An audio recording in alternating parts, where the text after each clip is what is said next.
Good morning everyone! For today's video, ang isi-share ko sa inyo is papakita ko sa inyo yung aking mga indoor plant. Look at that guys. Okay, umpisahan natin doon sa dulo. Share ko lang yung aking flowers indoor guys. Ayan ha. Nag-i-start lang siya ng So walang sunlight today. So hanggang dito lang muna sila sa loob ng bahay. Hindi natin pwede palabasin kasi snow. Yung aking money flowers. Pero nung nakita siya ng araw ay nagbo-bloom talaga siya. Nag-green-green na siya. Kasi naninilaw ito last week eh. Nung ipinokos ko na siya sa sunlight. Kasi dito sa loob ng bahay, salamin naman yung bahay namin. Kaya nag-green na siya ulit oh. And of course yung aking I forgot the name this kind of flowers. But look at that. Green na green din siya. Ang laki ng mga dahon niya. Di ba? Ayan. Okay, so next, aking. Ayan. Look at that. Malapit na yan siya mamumulaklak, guys. Pag namumulaklak yan, ang bango pa naman yan. So, ganyan lang yan. Green na rin kasi nagsisinaga ng araw. Ayan. So, kargado kami ng carbon dioxide dito kasi nagbubuga ng mga carbon dioxide at yan para sa atin. Ayan o. Another money plant. So, nag-grow pa lang sila kasi kinat ko yan. Malaki na dapat yan na kinat ko ng maliliit para dumami. Ayan. Another money plant. So, nag-grow pa lang. So, green na talaga sila guys. Ito. Kagaya nito, nasira siya kasi hindi nga nasisinaga ng araw. Tingnan mo. Nung nilabas ko na siya, ito hindi na buo siya. Pero nilabas ko na biglang lumabas to Ayan may bago na siyang tubo, di ba? Ang bilis niya. Ilang araw ko lang sila binilad sa araw. Ayan. Tinagtsatsagaan ko talaga. Ayan na.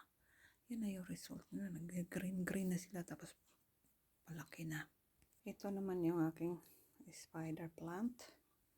Ayan, maganda din to guys sa loob ng bahay. Ayan, marami na siyang pinagtanim-tanim ko kasi yung mga unang tubo nila ng ganito. Ayan. Ayan, nilabas ko na rin sila para makitaan ng araw. So, yung mga pinagkukuha ko nito, ng dulo nito, ito na siya Yan na siya guys. Lumaki na Ang iba hindi nag-progress, but ito, nung pinakita ko sa araw, ayan na sila guys. Oh my God. Ang ganda na. And look at my aloe vera So, may dalawa akong aloe vera diba? Nakakatuwa sila tignan dito sa loob ng bahay. Ayan, dinidiligan ko yan. Spray lang araw-araw. Kasi hindi pwede silang diligan kapag malamig winter na nalalata yung mga ugat nila. Look at now, may snake plant. So, alam nyo ba guys, yung snake plant na to, binigay lang to sa kaibigan ko na Pilipina din na nandito sa Amerika. Ayan, binigay sa kanya ng kanyang client. Ayan, sabi ko, bigyan mo naman ako. Kasi magtanim din ako ng snake plant. Ayan guys, magto 2 years na yan siya. Ayan. So, aantayin kong mamumulaklak yan dahil namumulaklak daw ito. Ayan. And then next, ito yung aking bamboo. Ano pangalan nito? Lucky Bamboo. Lucky Bamboo guys, binili namin sa Seattle. Ayan. So, medyo malaki na rin siya Yung mga dahon niya, nag-ano na rin. So, dalawa yan sila. Ito yung isa. Diba? Ayan. So, tsaga-tsaga lang guys sa loob ng bahay. Kaya, ayan. Ito naman yung aking additional na bagong tanim yan. Na spider plant. Yan, maliliit pa sila. Yan. Nilalagay ko lang yan sa gilid. Tapos, ini-sprayhan ko lang yan another money plant. So, hindi yan magkatabi-tabi kasi basta lang nilagay ko na lang dito sa window para para maarawan. What's guys? What is this? This is pineapple. Tinry ko lang magtanim ng pineapple kasi dito sa Amerika hindi nabubuhay yung pineapple. Oh, look at that ngayon. Bumili kami sa grocery. Nakita ko yung niya, dahon. Ayan, tinanim ko na. Ngayon malaki na siya. Kasama na yun sa flowers ko. So, 1 year yan. Mamumunga yan after 1 year. Yeah.